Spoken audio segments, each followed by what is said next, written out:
একটা ব্যাপার ভাবেন তো, মনে করেন আপনি একটা প্লেনে এবং প্লেনটা ল্যান্ড করতেছে অথবা উঠতেছে এবং হঠাৎ করে প্লেনটা অনেক ঝাঁকি খাইলো। আপনার হার্ট কিন্তু সাথে সাথে বিট করা শুরু করবে এবং আপনার মনে হবে এইবারই শেষ, আপনি হয়তো এবার যাচ্ছেন। বাট তারপরে আপনি প্লেন থেকে নামলেন, আপনি একটা গাড়িতে উঠলেন, ট্রাফিকের মধ্যে দিয়ে আপনি তারপর আপনার বাসায় বা আপনার হোটেলে পৌঁছালেন। এই যে গাড়ির যে টাইমটুকু আপনি ছিলেন, ওই টাইমে কিন্তু আপনার একবারও মনে হয় নাই যে একটা অ্যাক্সিডেন্ট হলেও হতে পারে। স্ট্যাটিস্টিক্যালি আপনার ওই গাড়ির অ্যাক্সিডেন্ট হয়ে আপনার মরে যাওয়ার চান্স আপনার প্লেনে মরে যাওয়ার চান্সের থেকে অনেক অনেক বেশি ছিল। কিন্তু প্লেনে আমাদের ভয় লাগতেছে, গাড়িতে আমাদের অত ভয় লাগতেছে না। ব্যাপারটা ইন্টারেস্টিং যে আমাদের ব্রেন যেটা আসলে লজিক্যালি সেফ জিনিস ওইটাকে অনেক ভয় পায়, কিন্তু অ্যাট দ্য সেম টাইম যেটা আসলে লজিক্যালি একটু রিস্কি জিনিস ওইটাকে অত ভয় পায় না। এটার কারণটা কিন্তু এইটা না যে আপনার বা আমার ব্রেনে কোনো সমস্যা আছে।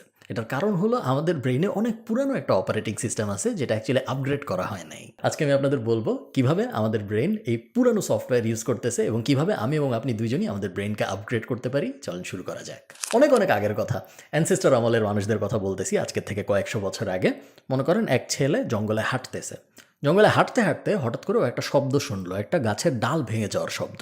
দুইটা জিনিস হইতে পারে, এক হয়তো একটা পাখি বসছিল ডালে, ভেঙে গেছে। আবার এমনও হইতে পারে একটা বাঘ আসতেছে ওর দিকে, এই কারণে বাঘের পাড়ায় ডালটা ভেঙে গেছে। আপনি একটু চিন্তা করেন, ওই মানুষটা ও যদি ভাবে পাখি আসতেছে এবং ও যদি কিছু না করে, তাইলে যদি পাখি আসে কোনো সমস্যা নাই, কিন্তু যদি বাঘ আসে ও শেষ, ও মৃত, ওর আর ভবিষ্যতে কিছু হবে না, ওর প্রজন্ম ওইখানেই শেষ। বাট ও যদি ভাবে বাঘ আসছে এবং একটা দৌড় দেয়, তারপর যদি একটা পাখি আসে, তাহলে কি ওর কোনো সমস্যা হবে? না, একটা দৌড় দিতে হয়েছে, বাট অ্যাকচুয়ালি ওর জীবনে তেমন কোনো লস হয় নাই। সো আপনি যদি পুরো ব্যাপারটা একটু পর্যালোচনা করেন, আপনি বুঝবেন যে সব সময় আমরা যদি হাইয়েস্ট রিস্ক এজিউম করে কাজ করি, তাহলে আমাদের জীবন বিপর্যয় হওয়ার সম্ভাবনা অনেক কম। মানে এই ছেলেটা যখন হাঁটতেছিল তো ভাবতেই পারতো যে হ্যাঁ পাখি হইতে পারে, এবং অনেক সময় পাখি আসলেও হইতো। বাঘ আসার সম্ভাবনা পাখি আসার সম্ভাবনা থেকে অনেক কম। বাট ও যদি প্রত্যেকবারই ভাবে যে বাঘ আসতেছে এবং প্রত্যেকবারই যদিও দৌড় দেয়, তাহলে ও কখনোই মরবে না। কিন্তু ও যদি প্রত্যেকবারই ভাবে পাখি আসতেছে, তাহলে একটা চান্স আছে কোনো না কোনো সময় ওর বিপদ হইতে পারে। আমাদের ব্রেনের সমস্যাটাই এটা, আমাদের brain always worst possible situation imagine করে এবং ওই অনুযায়ী প্রিপারেশন নেওয়ার চেষ্টা করে। 2025 সালে ইউনিভার্সিটি অফ এক্সটারে একটা বিশাল রিসার্চ হয়েছিল এবং এই ড্রেড অফ ফিয়ার ব্যাপারটা ওই সময়ে একদম প্রমিনেন্টভাবে আবিষ্কার হয় যে না, মানুষের ব্রেন আসলে এরকমই। কিন্তু সমস্যাটা দেখেন, সমস্যা হলো এখন তার চারিদিকে বাঘ নাই, এখন আমাদের কাছে ওইরকম বিপদ নেই। আমরা যতই যুদ্ধ চলুক, পৃথিবীর সবচেয়ে সেফেস্ট সময়ে এই মুহূর্তে আমরা বসবাস করতেছি, যেখানে হঠাৎ করে একটা বাঘ চলে আসবে আমার অফিসের ভিতরে, হঠাৎ করে একটা প্লেন ক্র্যাশ করবে। হয় না তা না, বাট হওয়ার চান্স অনেক অনেক কম আগের যে কোনো সময়ের তুলনায়। সো এই কারণে আমাদের ব্রেন যেটা করছে, আমাদের ব্রেন ছোট ছোট প্রবলেমকে ওই বাঘের প্রবলেমের মতো ট্রিট করা শুরু করছে। ফর এক্সাম্পল, আপনি ভাবছেন যে আমার অফিসে বেতন বাড়াইতে হবে, আমি বসের সাথে কথা বলবো, আপনি বলতে পারতেছেন না, কারণ ওই বাঘের মতোই আপনার ভয় লাগতেছে। আপনি ভাবছেন আমি একটা ইউটিউব চ্যানেল শুরু করবো, আমি দেখি অন্যরা ইউটিউব চ্যানেল শুরু করে ভালো জিনিসপত্র করতেছে, করার সাহস পাচ্ছেন না, কারণ ব্রেন এই ব্যাপারটাকে ওই বাঘের ভয়ের মতোই ট্রিট করতেছে। আপনার ব্রেইনে একটা জায়গা আছে যে জায়গা বলে অ্যামিগডালা, আপনারা অনেকেই চিনেন। এইখানে ফিয়ার ব্রেক থাকে এবং এই ফিয়ার ব্রেকের ভিতরে মেনলি যেটা হয় সেটা হলো মানুষের বিভিন্ন কাজে ভয় লাগে। কাজ করতে গেলে আমাদের ভয় লাগে, স্বাভাবিক। ভয় লাগার পরেও আমরা ওই কাজ করব নাকি করব না, এটা ওই ফিয়ার ব্রেকটা ডিসাইড করে। যার ফিয়ার ব্রেক যত স্ট্রং, তার ভয় লাগার পরেও কোনো কিছু করতে পারার প্রবণতা তত কম। কর্নেল ইউনিভার্সিটি অ্যাকচুয়ালি এই রিসার্চটা করছিল, যেখানে ওরা দেখাইছিল যে আপনার আপব্রিঙ্গিংয়ের ওপরে আপনার ফিয়ার ব্রেক কত স্ট্রং হবে এটা ডিসাইড হয়। আপনি যদি এমন একটা জায়গায় জন্মায় থাকেন যেখানে আপনি লোয়ার মিডল ক্লাসে ছিলেন বা মিডল ক্লাসে ছিলেন, আপনি আপনার আশপাশে অভাব অনটন দেখছেন, আপনি দেখছেন যে খুব সতর্ক না থাকলে জীবনে বিপদ হওয়ার সম্ভাবনা থাকে, যেটা বাংলাদেশের বেশিরভাগ মানুষ দেখছে, তারা এই ধরনের মানুষগুলা খুব কঠিন ফিয়ার ব্রেকে চলে। তারা অনেক বড় রিস্ক কখনোই নিতে পারে না, কারণ অল্প একটু রিস্কের চিন্তা মাথার মধ্যে আসলেই তাদের ব্রেন এত জোরে ব্রেক চাপ দেয় যে তাদের ওই রিস্কের কাছে আর কখনো যাওয়া হয় না। অন দ্য আদার হ্যান্ড, আমরা যদি ওয়েস্টের দিকে তাকাই, আমরা যদি আমেরিকার দিকে তাকাই বা ইভেন ইউরোপের দিকেও তাকাই, ওদের ফিয়ার ব্রেক এত স্ট্রং না। ওদের মাথায় কোনো একটা আইডিয়া আসলে ওরা ওই আইডিয়া এক্সিকিউট করতে পারে, সাথে সাথেই করার অ্যাটেম্প্ট নিতে পারে, ফেইল হয়, বাট তাতে ওদের কিছু যায় আসে না, কারণ আপব্রিঙ্গিং এর কারণে ওদের ফিয়ার ব্রেক এত স্ট্রং হয় নাই। আমার মনে আছে আমি জেফ বেজোসের একটা টক শুনতেছিলাম অনেক আগের কথা, এবং ওই টকেও বলতেছিল যে আমেরিকা যে দুনিয়ার নাম্বার 1 দেশ হয়েছে মাত্র 200 বছরের ভিতরে, এটার কারণ আর কিছুই না।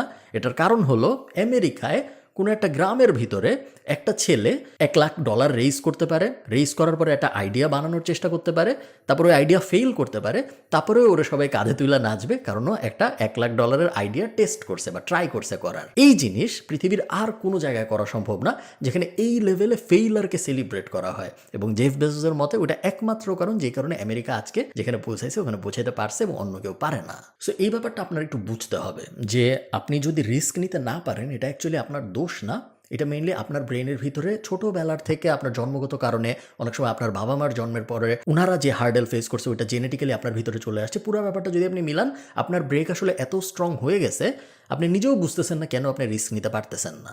আপনি মোটিভেশনাল কথাবার্তা শুনতেছেন, জ্ঞানীগুণী মানুষ বলতেছে যে হ্যাঁ রিস্ক নাও, হ্যাঁ বিজনেস করো, হ্যাঁ এই করো, হ্যাঁ সেই করো, আপনি পারতেছেন না। আপনি দেখছেন আপনার আশপাশে 2-1 পারছে, বাট আপনি তাও পারতেছেন না।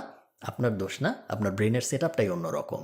ক্যান হিউম্যান এবং টভার্স্কি এই দুই লোক একটা লস অ্যাভার্সন স্ট্র্যাটেজি বের করছিল, এটার জন্য ওরা নোবেলও পাইছিল। এবং এই লস অ্যাভার্সন স্ট্র্যাটেজি আর কিছুই না, মনে করেন আমি এখানে একটা কয়েন নিলাম, টস করব, আমি আপনাকে বললাম যদি শাপলা পড়ে তাহলে আমি আপনাকে $100 দিব, যদি মানুষ পড়ে তাহলে আপনি আমাকে $100 দিবেন, আপনি রাজি নাকি? বেশিরভাগ সময় কেউ রাজি হবে না, যদিও আপনার $100 পাওয়ার চান্স এবং $100 হারানোর চান্স কিন্তু সমান সমান, তাই না? যদি শাপলা পড়ে তাহলে আমি $100 দিচ্ছি আপনাকে, যদি মানুষ পড়ে তাহলে আপনি আমাকে $100 দিচ্ছেন। সো মানে 50-50 চান্স কিন্তু আপনার $100 পাওয়ার।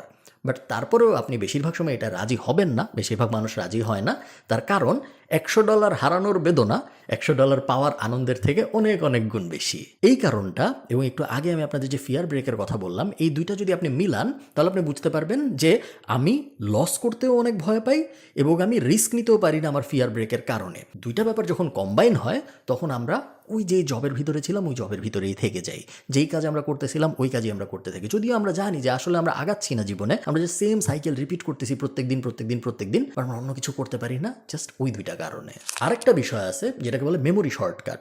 মেমোরি শর্টকাটের মানে আর কিছুই না, মেমোরি শর্টকাটের মানে হলো যা আমরা রিসেন্ট সময়ে দেখছি আমাদের মনে হয় তা অনেক প্রমিনেন্ট, যা আমরা একটু আগে দেখছি বা যা আমরা সচরাচর দেখি না তা আমাদের কাছে অত প্রমিনেন্ট মনে হয় না। ফর এক্সাম্পল, আপনি রিসেন্ট সময়ে ফেসবুকে রিলের ভিতরে ঢুকে বা টিভির নিউজে দেখছেন যে ওই এলাকায় খুন হয়েছে, আপনার ওই এলাকায় যাইতে ভয় করবে বা ওই এলাকায় দিয়ে হাঁটতে ভয় করবে, কারণ মনে হবে আপনার সাথেও হইতে পারে, যদিও হয়তো গত 50 বছরে ওই সপ্তাহেই হয়েছে, আগে কখনো হয় নাই, পরেও হয়তো কখনো হবে না। অন দ্য আদার হ্যান্ড, চাকরি করতে থাকার কারণে একজনের খুব ক্ষতি হয়ে গেছে বা একটা ইউটিউব চ্যানেল শুরু করতে না পারার কারণে একজনের অনেক ক্ষতি হয়ে গেছে, এরকম জিনিস আমরা কখনো দেখি না। কারণ যদি আপনি একটা জিনিস নাই করেন তাহলে ওই জিনিস থেকে বাজে আউটকাম আসার কোনো সম্ভাবনা নাই। এই কারণে কেউ যদি রিস্ক না নেয় তার সাথে আসলে বাজে কিছু হওয়ার সুযোগ নাই, এবং যেহেতু তার সাথে বাজে কিছু হওয়ার সুযোগ নাই ওই জিনিসটা কখনোই আমাদের রিসেন্সি নিউজে আসে না। এবং এই কারণেই আমাদের সবসময় মনে হয় যে যদি কেউ রিস্ক নেয় তাহলে তার সাথে হয়তো খারাপই হবে, যদি কেউ রিস্ক না নেয় তাহলে তার লাইফ মোটামুটি যেমন ভালো চলতেছে ওরকম ভালোই চলবে, যেটা পুরোপুরি ভুল একটা ধারণা।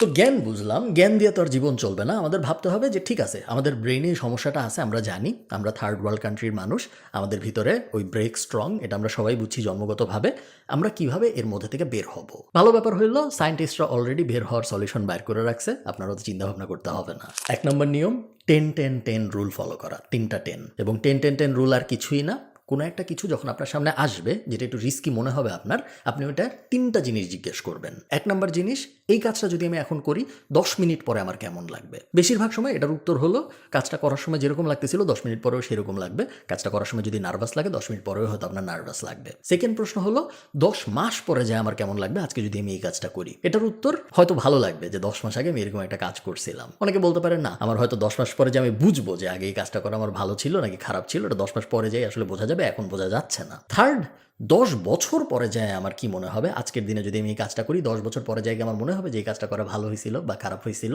বেশিরভাগ সময় রিসার্চে দেখা গেছে 10 বছর পরে যায় দুইটা জিনিস হয়, হয় মানুষ বলে আমি অনেক হ্যাপি আমি ওই জিনিসটা করছিলাম, অথবা মানুষ বলে ডাজেন্ট রিয়েলি ম্যাটার, আমি করছিলাম তাতে কোনো সমস্যা হয়নি, না করলেও কিছু যায় আসতো না, ওই ডিসিশনের অ্যাকচুয়ালি কোনো ভ্যালুই নেই 10 বছর পরে এসে আমার এই জীবনে। এই জিনিস যদি আপনি রেগুলার করেন আপনার ব্রেন আস্তে আস্তে ট্রেন হবে, বোঝায় যে আসলে আমাদের আশপাশে যত বাগ আমরা ভাবি আছে অত বাগও নাই।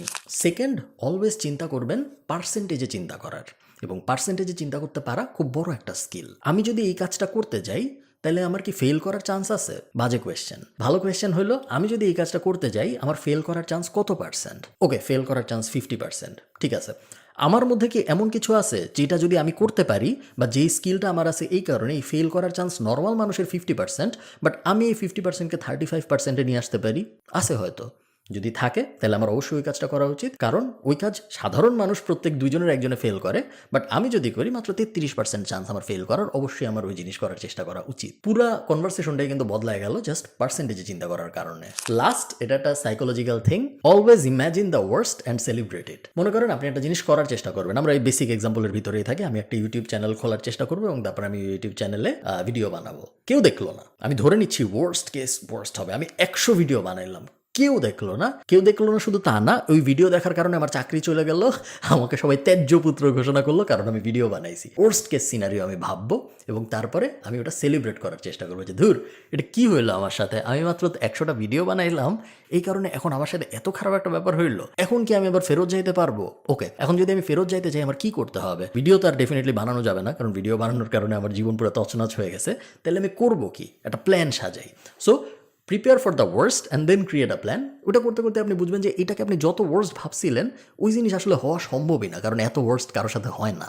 এই প্রত্যেকটা জিনিস যদি আপনি রেগুলার করতে থাকেন, ব্রেন কিন্তু ট্রেন হওয়া শুরু করবে এবং আস্তে আস্তে ব্রেন ফেইলারকে পছন্দ করা শুরু করবে এবং আস্তে আস্তে ব্রেন রিস্ক নেওয়াকে নর্মালাইজ করা শুরু করবে।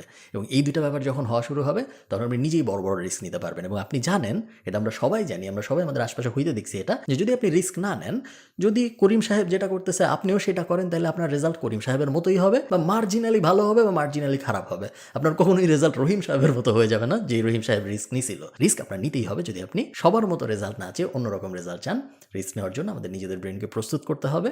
প্রস্তুত করার জন্য আমরা এই ব্যাপারগুলো ইউজ করব। যদি এই ভিডিওটা ভালো লেগে থাকে, আপনার একটা বন্ধুর সাথে শেয়ার করতে পারেন যেই বন্ধুটা রিস্ক নিতে ভয় পায়, এবং একটা কমেন্ট করতে পারেন। আপনাদের সাথে আমার দেখা হবে পরের কোনো একটা ভিডিওতে। টাটা।